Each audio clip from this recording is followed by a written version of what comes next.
What's going on, everybody? Hope you're all having a fantastic day today. Now, ladies and gentlemen, today's video is going to be a very interesting one. I think a lot of people are going to be taking it in multiple different ways. It could be good news, it could be bad news. And again, I'm going to be kind of branching off from this topic and discussing why I personally think it's more proof that Activision absolutely despises every other team. They all get thrown under the bus, and Infinity Ward is always hyper-prioritized. But, of course, this topic is going to be a juicy one, so definitely buckle up, get some popcorn, get ready. Make sure you go down in the comment section by the end of this video and leave your opinions down below. I think you guys are really going to enjoy this one. But, of course, before we dabble in the topic, I always mention this in the beginning of my videos for any newcomers out there who might enjoy what you hear in my commentaries. If you do enjoy this type of stuff, if you enjoy FPS content, other games like Battlefield, for example, maybe even Halo Infinite, and you want to hear more about this stuff, then by all means, make sure you hit the subscribe button. We're on the grind to 50,000 subscribers on this channel. Like I said, the support has been absolutely out of this world. And by all means, if you do want to be notified on all of this recent content, hit the bell notification button as well. All right, ladies and gentlemen, now, as you can see on the screen right here, Charlie Intel posted this on Twitter saying, former Sledgehammer Games senior creative director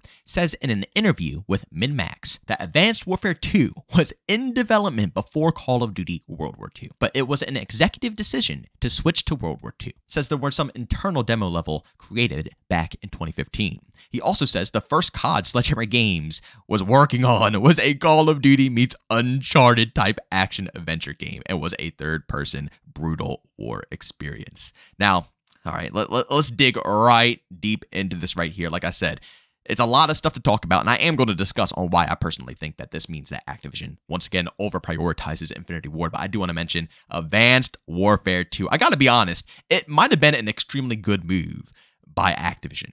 I've heard a lot of people say that they want an Advanced Warfare 2, that would have been fire during the time, but you have to think, during the time that World War II launched, that was right after Infinite Warfare.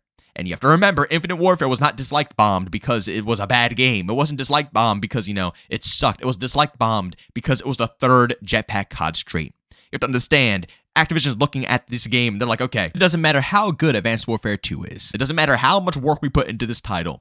People will hate it because it's simply another advanced movement COD. So they scrapped it. They threw it out. And again, a lot of people are a little salty about this, but this was probably the best case scenario. For me personally, I don't mind jetpack CODs, and I think a lot of us would enjoy seeing jetpack CODs brought back to life again, right? Again, in all the recent Call of Duty games, all I hear people saying is they want to, be able to quadruple B-hop and fly and, do all this crazy stuff, movement. That's what those jetpack CODs were. They were Call of Duty with insane movement. Realistically, I think the Call of Duty community would be extremely happy if we tossed an advanced movement COD into the mix every once in a while. But the problem is they can't do it the way they did it in the past. They can't give us jetpack after jetpack after jetpack after jetpack and assume that we're going to be able to take it all in. They have to sprinkle it across the board. Advanced Warfare 2 might have not been good back in the day, but right now in this moment, I could totally see it coming back to life. And I hope that at a certain point, maybe even if it's not in the near future, at some point in time, I want to see them bring Advanced Warfare 2 into the picture. Even if they don't call it Advanced Warfare 2, I want some advanced movement CODs. It'll be a nice little mix, to be honest with you guys. It will give me, I'll have my boots on the ground games. I'll have 2, 3, maybe even 4 boots on the ground games, and then 1 will be a jetpack COD. And I don't mind playing that jetpack COD for the full year because I just got done playing 3 boots on the ground CODs, and I'll be able to bounce back to those whenever I don't want to play, jetpack CODs. But during the jetpack era, we couldn't bounce back to any other CODs. If you wanted to bounce back, you go to Ghost. And by then, I'm pretty sure wasn't Next Gen out basically completely? Was that at Advanced Warfare, or was that, I think that was Black Ops 3, because I remember Black Ops 3, the last gen version of that game was just horrible. I remember they tried to port that on last gen. It was horrible. I think that was the turning point where everybody started to switch to next gen. But you get the point. During the jetpack era, you couldn't really bounce back unless you wanted to hop back on your old console. You could, and you could play old school games. Or if you're on PC, you could, go back and play Black Ops 2 and all that stuff, Call of Duty 4, whatever, all that good stuff. But the majority of the people, to bounce back, you would have to go to Advanced Warfare. You can go to Call of Duty Ghost. So your options were really limited. Nowadays, like I said, if they split it, if they branch it across, I think that we can have an advanced movement COD without it being too overwhelming, if that makes any type of sense. And then the second thing in this was just hilarious to me. Sledgehammer Games' first game was a third-person, Uncharted-type action-adventure, brutal war experience. I don't know how this would have turned out. I'm beyond happy once again that Activision cut this. I don't know what the deal was here. It might have been really cool. It might have been really cool. But for me personally, in my opinion, this is DLC material. This is DLC material. This isn't something that you dedicate a full Call of Duty title to. It's way too risky. You know, that right there, that would have been a massive turning point. If they actually came out with a game like that, a third-person Call of Duty game that was pointing in the direction of Uncharted, my goodness. I mean, like I said, it might have been good. It might have been cool, but it's a 50-50 shot. If it failed, it freaking failed. There was no redemption. So I'm assuming that it was a much better idea to cut that out of production. But again, is it bad? No, I would love to see that come in as DLC for maybe another title. But as a full release, I don't know how I feel about that. But like I said, what I really want to talk about is how just these development teams are being thrown around. Again, I understand that Advanced Warfare 2 would have been horrible during World War II. And as a business perspective, this was genius to cut that and make them make World War II. And it makes sense now, you know, because remember in World War II, all of the marketing was all boots on the ground. You know, we're back on boots on the ground. Classic Call of Duty gameplay, boots on the ground. I mean, the amount of times that they have said boots on the ground, I would probably, if I literally got a dime for every time Sledgehammer or Activision advertised it as boots on the ground, I would be a millionaire right now. Let's just put it as simple as that, okay? I think it's as obvious as day that, yes, they did cancel Advanced Warfare 2. It was a thing, and they made it a boots-on-the-ground game just because when Infinite Warfare came out, it was done. People were done with jetpack CODs at that point. But the point that I'm trying to make here is that all these development teams got screwed over besides Infinity Ward. You know, I mean, Advanced Warfare, after Black Ops 3 came out, the community was done with jetpacks.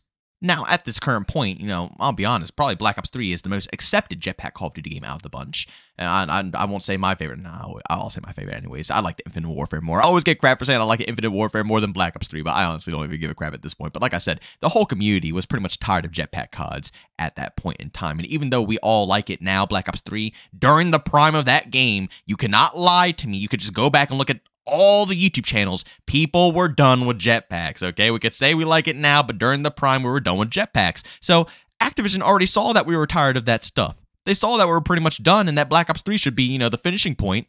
They could have made Infinity Ward do something different. Infinity Ward could have, you know, switched it back up. But no, they were able to completely just keep going out with their vision and, you know, keep pushing with the Infinite Warfare. Absolutely no hesitation. But Sledgehammer had Advanced Warfare 2 prepped up, and Infinite Warfare was taken even worse than Black Ops, and it's just the same pattern, right? They already knew that was bad, and they kept doing it again, and the community was even more pissed about jetpacks, and they forced Sledgehammer to have to reevaluate their whole title and completely start from scratch again and build up World War II. Kind of crazy, too, because maybe that's why the game had an overhaul at its midlife cycle, because maybe they just weren't even happy with the game where it was at. Maybe they were so stressed out with having to transfer from Advanced Warfare 2 to World War II that they literally just couldn't get the game finished. So they went ahead and, you know, overhauled it. And that's probably not the reason why, but like I said, it's something to think about. It's food for thought. But as I was saying, it just shows how Activision prioritizes Infinity Ward, even back when they weren't the most popular team, you know? It wasn't like Ghost was the most popular game in the world. You know, it's not like everybody in the world liked that game. So you would think that Activision would not be prioritizing this team, but they do. They absolutely do. It doesn't make any sense to me. And like I said, the proof goes on. It doesn't just end with World War II. It goes right afterwards. Black Ops 4. I mean, Black Ops 4 was obviously a full-fledged out Treyarch title, but once again, it went through multiple different shifts. My God, I mean, it had a full-fledged out campaign going on for it, and it got completely scrapped. All of the specialists, all of the abilities, all that stuff was based around a campaign. They scrapped it, put out Blackout because Activision wanted them to make a BR, and then had to reevaluate all the things, all the fundamentals, all the core mechanics they made for the campaign and multiplayer, and then reevaluate them around a Battle Royale, and then try to make that balanced out with the Yeah, Black Ops 4, even though it turned out to be a pretty good, you know, fast-paced, action-packed FPS shooter, at the end of the day, you can't neglect the fact that they were completely abused by Activision. And then Modern Warfare 2019 comes out, a game that had no, you know, faults, no time. I mean, they had zombies, I think, behind the scenes, but that's it. Literally everything. Spec Ops was a disaster. You know, I couldn't even imagine how they put out the Spec Ops in Modern Warfare 2019 with how broken it was, how busted it was, but they still were able to do it. But they didn't have to change anything for Spec Ops. They didn't have to mess around with anything behind the scenes, but they still released, you know, a broken Spec Ops. And, you know, same thing with Warzone, you know, and all the multiplayer stuff, you know, nothing changed. It was all being developed from day one. And, you know, Raven obviously picked up Warzone, so it's not even like Infinity Ward had to completely, you know, invest all their time into Warzone. So they had all the time in the world to produce Modern Warfare 2019 and all the time in the world to relax, right? And then Black Ops Cold War comes out right after Modern Warfare 2019, which was a Sledgehammer Games project, absolutely cut off. Treyarch had to come and pick up the slack. You know, once again, another horrifying development cycle, which, again, the game was polished off. And again, props to Treyarch, because they have been through that absolute ringer, and they always somehow, some way manage to put out at least a semi-decent product. It's pretty insane, honestly. And then, obviously, after Black Ops Cold War comes Vanguard, the placeholder game. It wasn't even supposed to be a game, Vanguard. And again, Sledgehammer Games got basically cut off the development cycle. But they were brought right back in to, force out a project, Vanguard. Again, like I said, it's pretty much a reskin, a copy and paste of Modern Warfare 2019 with a World War II skin on top of it. It's no different in any way, shape, or form. Of course, they changed, around some mechanics. They updated some stuff. But yeah, they had all the time to do it. They had all the time in the world to, add in a bunch of content, a bunch of maps. They had all the time in the world to talk to the community because they didn't have to make the game from the ground up. They took the foundation of Modern Warfare 2019 and put out Vanguard. And then, why did they do that? So Modern Warfare 2 could have extra time. Because if you guys don't remember, instead of Vanguard releasing, it was supposed to be Modern Warfare 2. But instead of letting it release, they pushed it back another year, gave Infinity Ward extra time to develop their game, and then Sledgehammer has to get thrown into the ringer and produce something randomly. Just pull it straight out of their ass and hope it turns out good.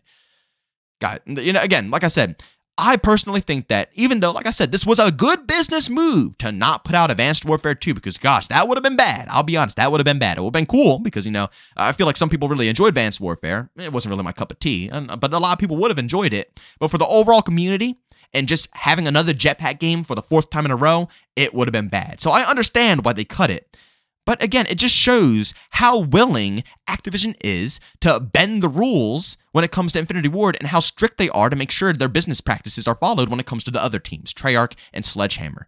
When it comes to those two teams, they will get thrown around. They'll get, their game has to get rearranged. It has to get, things added, things removed 24/7. But Infinity Ward comes and they get extra time to develop their game. It's the weirdest cycle because honestly, Treyarch deserves more time. And that's coming from someone who actually loves Infinity Ward more just because of based off of the core games. Call of Duty 4 through Modern Warfare 3, I might enjoy those a little bit more. Actually, I don't know. I'm kind of switching a little bit. I've been playing a lot of OG CODs recently, and man, World at War through BO2, it's hard. I love OG CODs. I love them so much. It's like, I respect them both for what they are because Infinity Ward games are different than Treyarch games. Infinity Ward always had a really faster time to kill, a little bit more toned back movement, a little bit slower. And then Treyarch always was really fast paced, more, 3-lane maps and, a little bit longer of a time to kill. So I respected them both in their own manners. But nowadays, yeah, honestly, gosh, I just, Treyarch needs a full development cycle. I really hope they don't get screwed around with. I hope that the 2023 news is honestly true. As much as I hate the fact that Sledgehammer's getting thrown in the ringer again and they have to turn a DLC into a full-fledged project, I don't care. Don't buy it. Just simply don't buy it. All that matters to me is that this means Treyarch is getting the time, because if they weren't getting the time, then Treyarch would be producing the game this year. And we don't know yet. We don't know until Activision officially confirms it. We'll see soon. But that would be the point that we know if Treyarch is going to get a full development cycle, or if they're not going to get a full development cycle. And I really do hope so because, man, I personally think they deserve it more. They deserve it more. Even though the egos across the board aren't that amazing compared to other development teams, I would say Infinity Ward, Treyarch, and Sledgehammer, they still got egos partially, even though some are less than others. At the end of the day, I want Treyarch to get the time. It is what it is. It is what it is. They prove to us time and time again with, projects that they're getting thrown around in, with projects that, they have to switch stuff around in 24/7, being thrown into the mix, late into the cycle. They're probably working on their own game and they had to stop all production to go work on Black Ops Cold War. It's ridiculous. It's ridiculous. And they're still able to get a pretty decent project out there.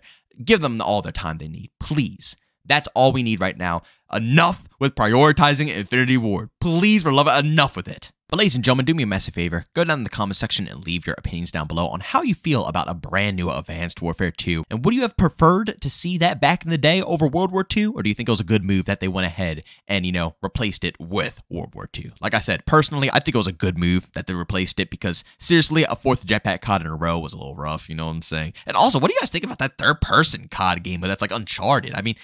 They said it was nitty-gritty and, all that stuff, but they said that about every Call of Duty game, right? Every single COD game they advertise is the most nittiest and grittiest COD title out there, so, they could say that as much as they want. I'm curious on how that would actually turn out an Uncharted Call of Duty-styled game.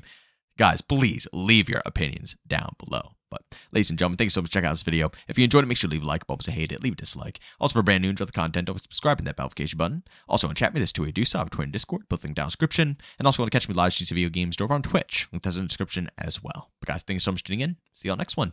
Peace out.